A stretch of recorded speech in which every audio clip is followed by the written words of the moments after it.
ಪಕ್ಷವನ್ನು ಓಲೈಸ್ತಾರ ಅದಕ್ಕೆ ವಿರುದ್ಧವಾದ್ದು ನೀವು ಹಾಕುವ ಹಾಗಿಲ್ಲ. ನಾನು ಕೇಳಿದ್ದೇನೆ, ಯಾರೋ ಒಬ್ಬ ಸಬ್ ಎಡಿಟರನ್ನೇ ಒಬ್ಬ ಮಂತ್ರಿಯ ಹತ್ತಿರ ಕಳಿಸಿ ಕ್ಷಮೆ ಯಾಚಿಸಿದ ಉದಾಹರಣೆ ಬೆಂಗಳೂರಲ್ಲಿ ಉಂಟು. ಯಾಕಂದ್ರೆ ಇದು ಪ್ರಭು ಶಕ್ತಿಯ ಪ್ರಭಾವ. ಇದರ ಹೊರತಾದ್ದು ಪ್ರಭು ಶಕ್ತಿಯ ನಂತರ ಆರ್ಥಿಕ ಶಕ್ತಿ. ಆರ್ಥಿಕ ಶಕ್ತಿ ಅಂದ್ರೆ ಪತ್ರಿಕೆಗೆ ಸಾಕಷ್ಟು ಹಣ ಸಿಕ್ಕಿದ್ರೆ ಜಾಹೀರಾತಿನ ಮೂಲಕ, ಆಗ ಮಾತ್ರ ನೀವು ಅವರಿಗೆ ಕಾಲ ಕಾಲಕ್ಕೆ ಸಂಬಳ ಕೊಟ್ಟು ಅವರನ್ನು ಪೋಷಿಸಲಿಕ್ಕೆ ಸಾಧ್ಯ, ಅಲ್ಲಿ ಕೆಲಸ ಮಾಡುವವರನ್ನು, ಅಥವಾ ನೀವು ತಂದ ಹೊಸ ಮೆಷಿನ್ನ ಕಂತು ಕಟ್ಟಲಿಕ್ಕೆ ಸಾಧ್ಯ, ಇದೆಲ್ಲ ವ್ಯವಸ್ಥೆಯನ್ನು ನಡೆಸಲಿಕ್ಕೆ ಸಾಧ್ಯ. ಆದ್ದರಿಂದ ಒಂದು ಪತ್ರಿಕೆ ಜಾಹೀರಾತು ಇಲ್ಲದೆ ನಾನು 20 ಪುಟ ಕೊಡ್ತೇನೆ ಅಂದರೆ ಅವನ ಬಗ್ಗೆ ಸಂಶಯದಿಂದಲೇ ನೋಡಬೇಕಾಗ್ತದೆ. ಅವನ ಬೇರೆ ಬದಲಿ ಆರ್ಥಿಕ ಮೂಲಗಳ ಬಗ್ಗೆ ನೀವು ಯೋಚನೆ ಮಾಡಬೇಕಾಗತ್ತೆ. ಇದು ಒಮ್ಮೆ ದರ ಸಮರ ಆಯಿತು. ದರ ಸಮರ ಆಗುವಾಗ ನಮ್ಮ ಪತ್ರಿಕೆ 5 ರೂಪಾಯಿ 6 ರೂಪಾಯಿ ಮಾಡುವುದರಲ್ಲಿದ್ದು ಪುನಃ 1 ರೂಪಾಯಿಗೆ ಬಂತು. 1 ರೂಪಾಯಿಗೆ ಬಂತು ಕನ್ನಡ ಇಂಗ್ಲಿಷ್ ಪೇಪರ್ ಎಲ್ಲ. ಆಗ ಒಬ್ರು ಹೇಳಿದ್ರು, ಅದು ಪೇಪರ್ ಬಾರದೇ ಇರ್ತಿದ್ರೆ ನಿಮ್ಮದು 7 ರೂಪಾಯಿ ಆಗ್ತಿತ್ತು. 7 ರೂಪಾಯಿ ಆಗ್ತಿತ್ತು ಮಾತ್ರ ಅಲ್ಲ, ಉಳಿದವರು ಮಾಡ್ತಿದ್ರು. ನೀವು ಇಷ್ಟರವರೆಗೆ ದುಡ್ಡೇ ಮಾಡಿದ್ದಲ್ವ? ಆಯ್ತಾ? ನಾನು ಹೇಳಿದೆ, ನನಗೆ ಬೇರೆ ಏನು ಹೇಳಲಿಕ್ಕೆ ತೋಚಲಿಲ್ಲ. ಮೊದಲು STD ಶುರು ಆಗುವಾಗ ಡೆಲ್ಲಿಗೆ ಮಾತಾಡಬೇಕಿದ್ರೆ, ಬಾಂಬೆಗೆ ಮಾತಾಡಬೇಕಾದ್ರೆ ನಿಮಿಷಕ್ಕೆ 12-14 ರೂಪಾಯಿ ಕೊಡಬೇಕಿತ್ತು. ಈಗ ನೀವು ಇಡೀ 3 ನಿಮಿಷ ಮಾತಾಡಿದ್ರು ನಿಮಗೆ 1 ಕಾಲ್ನ ಚಾರ್ಜ್ ಬೀಳುವುದು. ಹಾಗಾದ್ರೆ BSNL ಅವರು ದುಡ್ಡೇ ಮಾಡಿದ್ದಲ್ವ ಅಂತ ಹೇಳಿದೆ. ಅಂದ್ರೆ ಈ ಆರ್ಥಿಕ ಶಕ್ತಿ ಅನ್ನುವುದು ಇನ್ನೊಂದು ಸವಾಲು. ಅದರ ಹೊರತು ಭೌತಿಕ ಶಕ್ತಿ ಅಂದ್ರೆ ಒಂದು ರೀತಿ ನಾವು ರೌಡಿಸಮ್ ಹೇಳ್ತಾವಲ್ಲ ಅಂಥದ್ದು. ನೀವು ಒಂದು ಸಂಗತಿ ಗೊತ್ತುಂಟು ನಿಮಗೆ, ಅದನ್ನ ಪ್ರಕಟಿಸಬೇಕು ಅಂತ ಇದ್ರು ನಿಮಗೆ ಆ ಎದುರಾಳಿಯ ತಂಡ ಹೇಗುಂಟು, ಅವನ ವ್ಯವಸ್ಥೆ ಹೇಗುಂಟು ನೋಡಿಕೊಂಡು ನಿಮ್ಮ ಪ್ರಕಟಣೆ ಆಗ್ತದೆ ಅಥವಾ ಆಗುವುದಿಲ್ಲ. ಇದು ಇವತ್ತಿಗುಂಟು.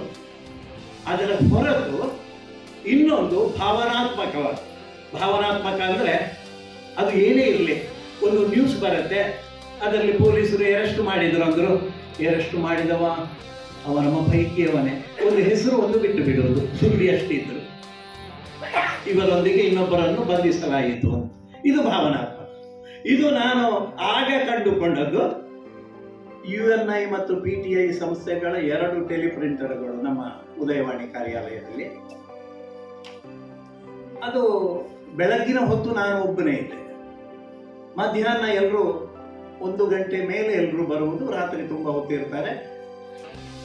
ರಾಮಾಚಾರ್ಯರು ಸಂಪಾದಕರು. ಆಗ ಅವರು ಹೇಳಿದ್ರು, ಈ ಟೆಲಿಪ್ರಿಂಟರ್ನಲ್ಲಿ ಏನಾದರೂ ಇಂಪಾರ್ಟೆಂಟ್ ಸುದ್ದಿ ಬಂದರೆ ಟಣ ಟಣ ಟಣ ಶಬ್ದ ಆಗ್ತದೆ, ಆ ಶಬ್ದ ಆಗುವಾಗ ನನಗೆ ಫೋನ್ ಮಾಡಿ ಹೇಳಬೇಕು ಅಂತ. ಸರಿ, ಒಂದು ಸಲ ಇದೇ ತಾರೀಕು, ಇವತ್ತಿನದ್ದೇ ತಾರೀಕು, ಡಿಸೆಂಬರ್ 6, 1992. ಆ ದಿನ ನಾನು ಟೆಲಿಪ್ರಿಂಟರ್ ಎರಡೂ ಕೂಡ ಜೋರಾಗಿ ಟಣ ಟಣ ಶಬ್ದ ಆಗ್ತದೆ. ಏನು ಅಂತ ಹತ್ತಿರ ಹೋದರೆ ಅಲ್ಲಿ ಕರಸೇವಕರು ಬಾಬರಿ ಮಸೀದಿಯ ವಿವಾದಾತ್ಮಕ ಕಟ್ಟಡ ಒಡೆದು ಪುಡಿ ಮಾಡುತ್ತಿರುವ ಆ ಸುದ್ದಿಯ ಸುದ್ದಿ ರಾಮಾಚಾರ್ಯರಿಗೆ ಫೋನ್ ಮಾಡಿದೆ. ಅವರು ಅಂದ್ರೆ ಆಗ ಬೇರೆ ಯಾವ ಸುದ್ದಿ ಮಾಧ್ಯಮವೂ ಇಲ್ಲ, ನಮ್ಮ ರಿಪೋರ್ಟರು ಅಲ್ಲಿ ಅಯೋಧ್ಯೆಯಲ್ಲಿ ಇರ್ಲಿಕ್ಕೆ ಸಾಧ್ಯವೇ ಇಲ್ಲ, ಮಂಗಳೂರು ಬಿಟ್ಟರೆ. ಆಯಿತು, ಎಂತ UNIಯಲ್ಲಿ ಎಂತ ಬರ್ತಾ ಉಂಟು ಕೇಳಿದರು. ಅವರು ನಾನು ಹೇಳಿದೆ, ಕರಸೇವಕರು ಕಡೆಯಿಂದ ಸುದ್ದಿ ಉದ್ದ ಹಾಗೆ ಉಂಟು ಸರ್, ನಾವು ವಿವಾದಾತ್ಮಕ ಕಟ್ಟಡದ ಮೇಲೆ ಹತ್ತಿ ಅದನ್ನು ಎಲ್ಲ ಪುಡಿ ಮಾಡಲಿಕ್ಕೆ ಶುರು ಮಾಡಿದ್ದೇವೆ. ಇನ್ನೊಂದರಲ್ಲಿ ಏನುಂಟು, PTIಯಲ್ಲಿ ಏನುಂಟು, ಅದರಲ್ಲಿ ನೋಡುವಾಗ ಕಲ್ಯಾಣ್ ಸಿಂಗ್ ಆಗ ಉತ್ತರ ಪ್ರದೇಶದ ಮುಖ್ಯಮಂತ್ರಿ ಆಗಿರಬೇಕು. ಅವರು ಸುಪ್ರೀಂ ಕೋರ್ಟಿಗೆ ನಾನು ಆ ವಿವಾದಾತ್ಮಕ ಕಟ್ಟಡ ಏನೂ ಹಾಳಾಗಲಿಕ್ಕೆ ಬಿಡುವುದಿಲ್ಲ ಅಂತ ವಾಗ್ದಾನ ಕೂಡ ಬರೆದು ಕೂಡ ಕೊಟ್ಟಿದ್ದಾರೆ. ಅಂಥ ಹೊತ್ತಿನಲ್ಲಿ ಸರ್ಕಾರದ ವತಿಯಿಂದ ಬಂತು, ನಾವು ಸೇತುವೆ ದಾಟಿ ಯಾರನ್ನೂ ಮುಂದೆ ಹೋಗಲಿಕ್ಕೆ ಆ ಕಟ್ಟಡದ ಹತ್ತಿರ ಬಿಡಲಿಲ್ಲ. ಒಂದರಲ್ಲಿ ನಾವು ಕುಟ್ಟಿ ಪುಡಿ ಮಾಡಿದ್ದೇವೆ, ಇನ್ನೊಂದರಲ್ಲಿ ನಾವು ಹೋಗಲಿಕ್ಕೆ ಬಿಡಲಿಲ್ಲ ಅನ್ನುವ ಸರ್ಕಾರದ ಸುದ್ದಿ. ಎರಡನ್ನು ಹೇಳಿದೆ ರಾಮಾಚಾರ್ಯರಿಗೆ. ಅವರು ಹೇಳಿದರು, ಈಗ ನಾಳೆ ನೀವು ಎಡಿಟ್ರು ಅಂತ ಇಟ್ಟುಕೊಳ್ಳಿ, ನಾನು ಇನ್ನೂ ಕನ್ಫರ್ಮೇಶನ್ ಆಗಿದೆ ಅಷ್ಟೇ. ನಿಮಗೆ ಸುದ್ದಿ ಕೊಡ್ಲಿಕ್ಕೆ ಬಂದ್ರೆ ಏನು ಹೆಡ್ಡಿಂಗ್ ಕೊಡ್ತೀರಿ ಕೇಳಿದ್ರು. ಅದು ತುಂಬಾ ಸುಲಭ ಸರ್. ಅಂದ್ರೆ ಏನು, ನಾವು ಕಟ್ಟಡ ಪುಡಿ ಮಾಡಿದ್ದೇವೆ, 2 ಡಾಟ್ ಹಾಕಿ ಕರಸೇವಕರು, ಕಟ್ಟಡದ ಬಳಿಗೆ ಹೋಗಲು ಬಿಡಲಿಲ್ಲ ಸರಕಾರ, ಮತ್ತೆಂತದ್ದು ನೋಡಿಕೊಳ್ಳುವ ಪುರುಸೊತ್ತುಂಟಲ್ಲ. ಇದು ಆಗಿನ ಕಾಲದ್ದು. ಮತ್ತು ನಾನು ನಿವೃತ್ತಿಗೆ ಹತ್ತಿರ ಆಗುವಾಗ ಒಂದು ಸುದ್ದಿ, ಈಗ ಎಲ್ಲ ಎಡಿಷನ್ಗಳು ಎಲ್ಲ ಪತ್ರಿಕೆಗಳದ್ದು ಬೆಳಗ್ಗೆ ದಕ್ಷಿಣ ಕನ್ನಡ ಉಡುಪಿಯಲ್ಲಿ ಸಿಗ್ತವೆ.